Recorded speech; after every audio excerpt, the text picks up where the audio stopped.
Did you want me to go ahead now? Yeah, sorry, my Okay. allergies are terrible. Excuse me. That's okay. That's okay. Thanks for the opportunity to kind of just explain how the Cpoa and the board fits into that piece.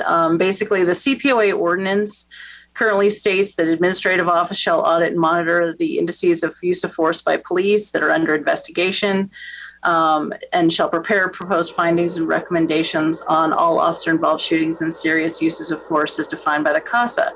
Now, you may or may not be aware, but the Cpoa ordinance has changed. It's not been official yet, but it was voted on by the council on March 7th. And so the new ordinance has revised it to say that there's going to be a representative sampling. And I do see, Civilian Police Oversight Agency is what Cpoa stands for. I apologize. And so it will be a representative sampling. The first involvement of the Cpoa is at the time of the actual incident.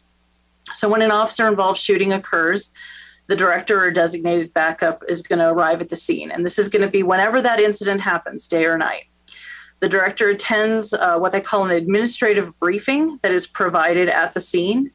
This is basically to receive initial information and have some observation of the conditions of the scene to a limited degree. So we don't get a lot from that, but it does sort of give a firsthand view of the information and, again, gives us that preliminary admin briefing into it. Now, the Cpoa itself does not investigate officer-involved shootings or serious uses of force, but instead we review the investigations that are conducted by Commander Evans's team, the IAFD. And those are presented to the Force Review Board. The Force Review Board, the director is a non-voting attendee of that particular board. So the Force Review Board reviews each level 3, and there's the 3 different levels of force, which Commander Evans kind of described, completed by IAFD, a 10% sampling of level 2 uses of force and tactical deployments. So the director receives the materials, listens to the presentations and discussions that occur at the meeting, and then the director has the opportunity to ask questions and make comments during that meeting.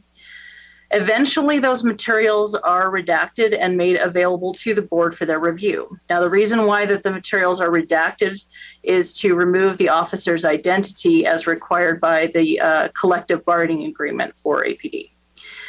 So the presentations are available for the board review of these cases. The board decides which cases it wishes to put on each month's agenda for review.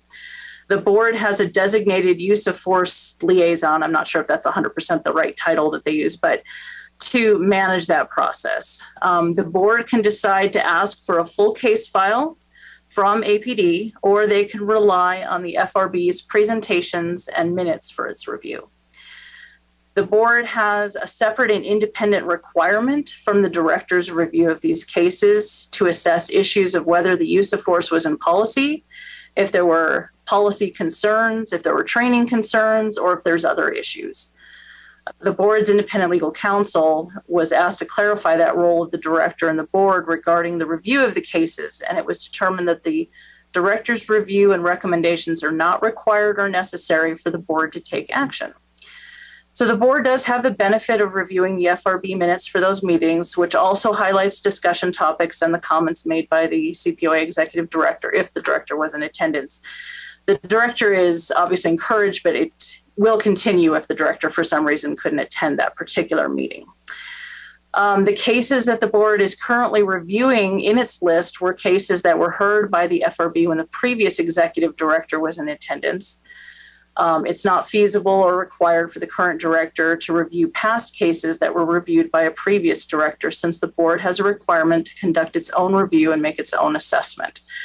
So they have the materials available to them, and they use that materials to make their decisions.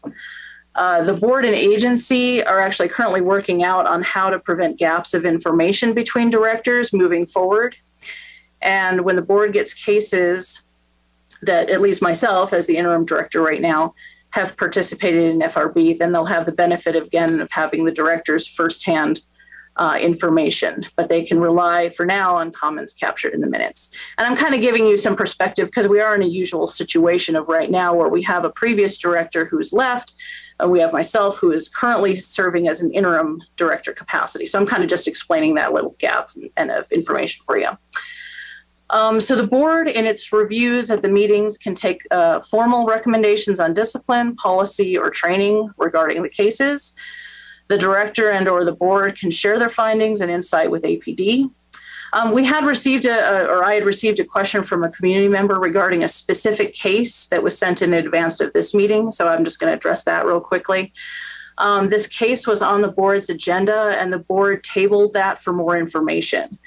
So that specific case, the board had actually received all the information from the agency and the previous director, and it was discussed in the one of his previous meetings. So as to the board's decision to table that particular case, that's actually going to be up to the board to clarify additional information it was seeking in order to make its decision and from whom that information was being sought, since there was no lack of information from the agency regarding that case. So challenges that can exist, I know that was one of the questions kind of on the agenda, that can exist regarding the necessity of redaction of materials. That can be a big hurdle for, especially when the full case, a hurdle for delaying the process. So actually myself as the interim director, we're working with the union, the APOA is the union, city legal and the board designated force liaison to work out a memorandum of understanding that will hopefully change that so that things may not necessarily have to be redacted. The board has had discussions about how it wishes to review the use of force cases during its meetings, and I don't think they've really come to a consensus of that method, but I know they're working towards that. Just to give you some perspective, sometimes we also get citizen complaints that come in that cross over into the use of force situation. So what we do in that instance is we review that citizen's complaint and we take a look and see if there was a force investigation conducted again by IAFD to look at whether it is crossing over exactly or if there are additional concerns and issues that the citizen brought in their complaint that may not have been addressed in that investigation that was conducted by APD. So if all of the issues are addressed and covered, then the CPOA will not conduct a separate duplicative investigation. The monitoring team for the court-approved settlement agreement has instructed that the agency should not reinvestigate situations that have already been investigated. But we do make sure that the issues that the citizen has raised have been addressed and look for any differences. And we look to see if the investigation essentially does seem thorough and addresses everything. Much as Commander Evans had said for his division, the agency does the same when it comes to assessing both citizen complaints and the reviews that are conducted regarding the force cases. That decisions are made based on an impartial review of facts. We just are calling as we see it. Again, there was some question about generally in respect to CASA paragraph 271 and the overall goals of oversight. You know, the agency and myself as the interim director, we continue to investigate citizen complaints, facilitate the board getting the materials to review the serious use of force and officer-involved shootings. We make policy recommendations through both the APD policy process as well as board and CPOA-initiated policy revisions. That's just to name a few things. Obviously, continual improvement is always happening with these processes. That's kind of a brief overview of how we fit into this role and process. Does anyone have any questions? I'm surprised we haven't been inundated yet.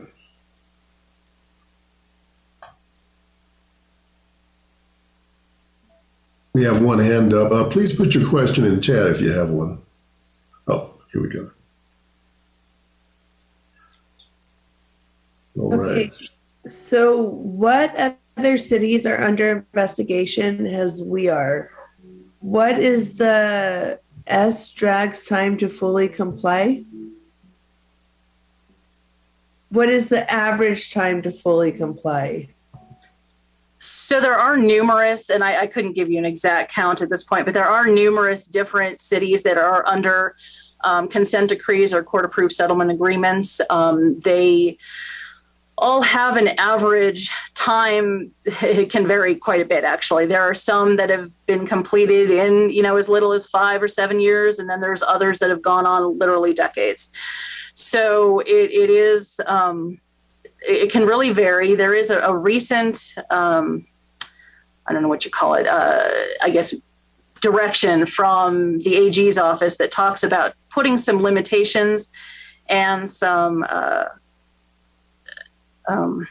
guidelines, I guess is the right word I'm looking for, regarding how these monitoring processes work and trying to not exactly put limits, but just some more accountability measures in place. So that is something that's not in effect for us because ours existed prior to that. But I do know council had recently passed a resolution to sort of reevaluate some of that to try and comport with that. But that's kind of outside my thing. So, no, that's great. Thank you. Sorry, my allergies are definitely kicking in now.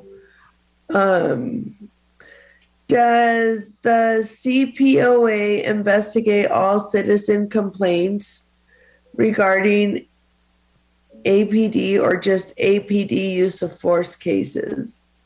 So we receive complaints from citizens on all variety of issues.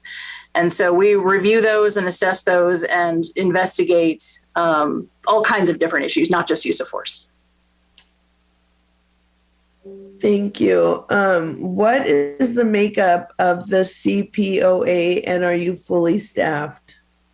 So that's actually been an ongoing changing, much to our benefit. We're actually getting various people added to our staffing. But in terms of the current makeup, so there's an executive director, which is currently vacant. I'm just serving that as an interim role at the moment. We have a lead investigator position, which is my actual position, which I'm holding as well right now. We have 6 investigative positions, which are currently filled. We have 2 administrative type positions. We have a data analyst position. We have a community engagement specialist position, but that currently is a vacant position that's going to be ongoing to hire somebody in that role. And of course, we also have, since the CPCs are under the umbrella of the CPOA, we have Kelly, of course, and Martisa under for the CPC aspects of things. And in terms of additional staff, so there's going to be a policy analyst that will be added. We have been budgeted for that. And there is going to be, it looks like another admin type position. And we've requested a deputy director position. That is unknown if that will exist or not. But that's been requested through the current budgeting process. I'm hoping I'm not leaving out anybody, but I think that's everybody.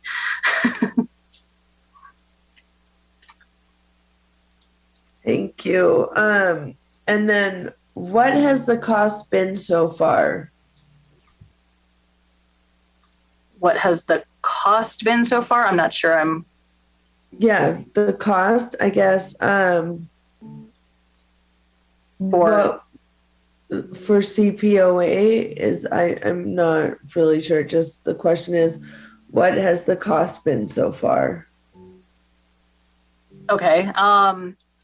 I since I'm not sure what we're referring to, I mean, if you're asking, if the person is asking for what is the CPOA's budget or what have we paid out to the federal monitor?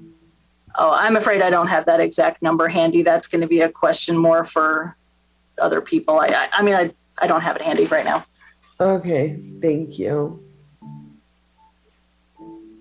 Kelly, do you have anything? Yeah, we have a PhD level question.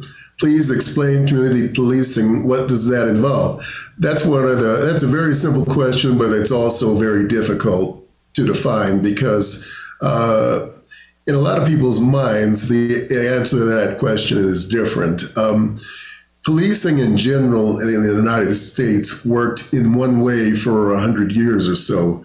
And the basic police model is changing now, in which they want the police to be more integrated with the neighborhoods in which it serves.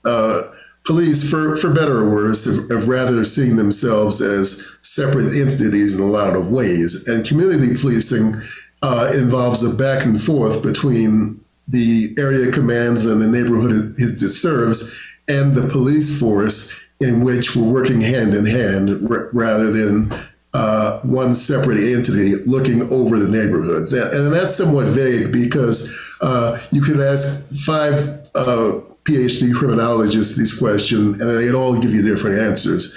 As for our goal with the council, there are 6 councils, and each council, depending on council members, have different goals. Originally, we were looking into a lot of use of force issues, and we still do, as we're having this workshop tonight, but also we're attempting to help the police department get better ingratiated with the neighborhoods so that there's more back and forth communication, and eventually crime will go down.